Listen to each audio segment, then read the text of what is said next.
우리가 약을 먹다가 또 약을 어떤 이유에서건 중단을 하시면 약을 먹기 전보다 더 많이 매일매일 빠진다. 특히나 이제 정수리 쪽이나 이런 쪽에는 탈모약의 효과가 좋지만 M자 부위나 이런 쪽은 약을 먹어도 이 라인 자체가 잡히지 않기 때문에 어떤 한계가 있다, 약으로서는. 안녕하세요. 탈모의사 홍원장입니다. 처음 탈모가 생기면 많은 분들이 제일 먼저 생각하시는 것은 바로 탈모약이죠. 탈모약 고민을 먼저 하시는데요. 초기 탈모인 경우에는 탈모약 복용만으로도 문제를 어느 정도 해결하고 막을 수가 있습니다. 근데 이제 탈모 초반에는 크게 경각심을 가지지 못했다가 탈모가 조금 더 진행되고 나서 이러면 안 되겠다, 이렇게 하고 뒤늦게 탈모약을 드시면 아무래도 이미 탈모가 많이 진행됐기 때문에 효과적인 면에서는 조금 부족할 수가 있습니다. 그래서 이런 분들이 탈모 약만으로는 효과를 보시기 어렵기 때문에 모발이식 수술을 고민을 하고 계시는데요. 그래서 오늘은 탈모 약의 장단점과 모발이식 수술의 장단점, 이 두 가지를 비교해서 현실적인 해결 방안을 알려드리도록 하겠습니다. 만일 지금 탈모약을 복용 중이시거나 탈모 때문에 스트레스를 받으시고 계시다면 오늘 영상 집중해서 봐주시기 바랍니다.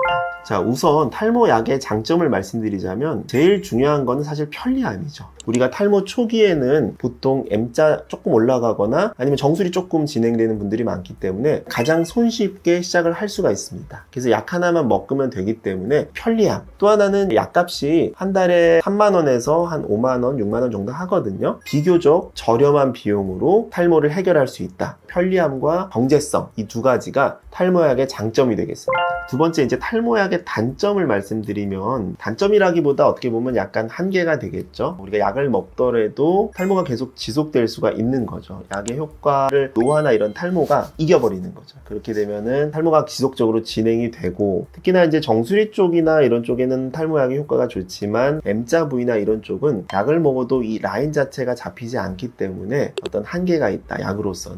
자, 또 하나의 단점이라고 얘기할 수 있는 게 부작용 같은 것들, 뭐 1%에서 뭐 5% 정도 얘기를 하고 있지만 성형감퇴라든지 발기부전, 여성형 유방, 이런 것들이 조금의 단점이 되겠고요. 남성분들한테 해당이 되시죠. 프로페시 아보다트라고 소위 얘기하는 이런 약들을 여성분들은 드시지 않기 때문에 일반적으로 여성분들한테 좀 제한적인 부분이 있다, 이런 것들이 좀 단점이 될 수 있고요. 또 하나는 우리가 약을 먹다가 또 약을 어떤 이유에서건 중단을 하시면 그동안에 이제 탈모약이 머리카락을 딱 잡아주고 있던 부분들을 약을 중단하면서부터 그게 빠지게 되죠. 그래서 오히려 어떤 분들은 약을 중단하면 약을 먹기 전보다 더 많이 매일매일 빠진다, 이렇게 느끼시는 분들도 많이 있으시거든요. 이런 부분들은 약의 한계성, 어떻게 보면 약의 단점, 이렇게 생각이 됩니다.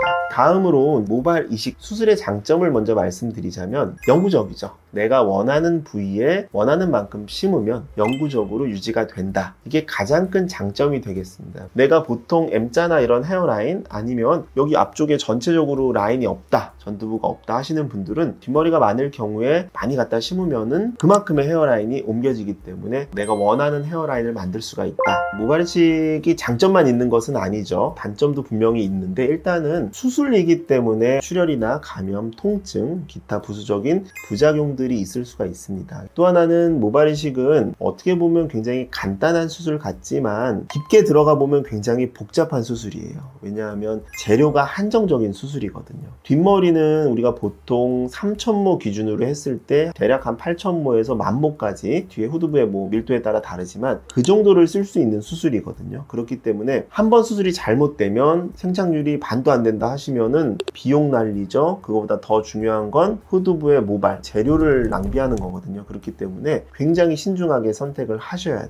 네, 그래서 종합해 보자면은 탈모 약은 M자나 정수리 초기 탈모 환자들한테는 굉장히 좋은 방법이고, 초기 탈모에서 유지가 좀 더 안 되고 중기 말기로 넘어온 분들, 이런 분들한테는 수술적 치료가 병행이 돼야지 좋은 효과를 볼 수가 있습니다. 어떤 거 하나만 한다는 것은 아니고 두 개를 반드시 같이 하셔야 되는 부분이고, 약과 수술의 어떤 장단점을 잘 생각해서 수술을 받으셔야 됩니다. 우리가 이제 계속 남성분들에 관해서 이제 말씀을 드렸는데, 사실 여성분들, 여성형 탈모에 관해서는 아주 특별한 약이 있지는 않습니다. 물론 미녹시딜 같은 거 먹는 걸로 조금 해결이 될 수도 있지만 사실은 탈모 쪽으로 엄밀히 말하면 나온 약은 아니기 때문에 어떻게 보면 약간의 부작용이 있을 수도 있고, 여성분 같은 경우에는 프로페시아나 아보다트 이런 약들을 드실 수가 없기 때문에 수술적 치료를 받으셔야 되고, 그것도 제한적일 수가 있어요. 사실은 가르마라든가 정수리 쪽 많이 비어 보이는 분들이 오시는데 실제로 왔을 때 후두부 재료가 썩 좋지 못한 분들이 많으시거든요. 이런 경우에는 수술로서 해결을 할 수 없는 부분도 있습니다. 어떻게 보면 이거는 모발이식 수술의 대안점, 한계점이 되겠죠. 무턱대고 여성분들 수술을 하실 수 있는 게 아니기 때문에 반드시 상담을 잘 다니셔서 꼭 필요한 수술만 받으시는 것이 좋습니다.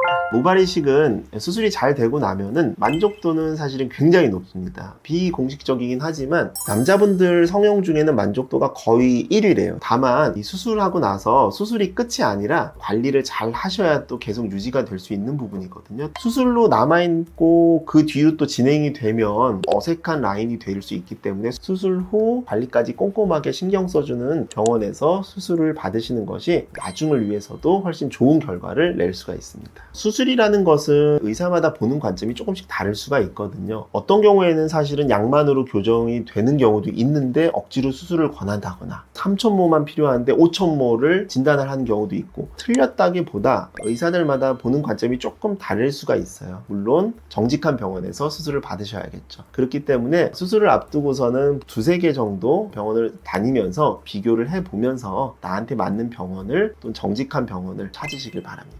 만약 어떤 모발이식 병원을 가야 될지 잘 모르시겠다면 저희가 모발이식 병원을 선택할 때 주의해야 될 4가지, 이쪽 상단에 이거에 대해 만든 영상이 있으니까 참고해 주시면 좋을 것 같습니다. 자, 오늘 영상은 여기서 마치고요. 오늘 영상도 좋으셨다면 구독과 좋아요 눌러주시기 바랍니다. 지금까지 탈모의사 홍원장이었습니다. 안녕.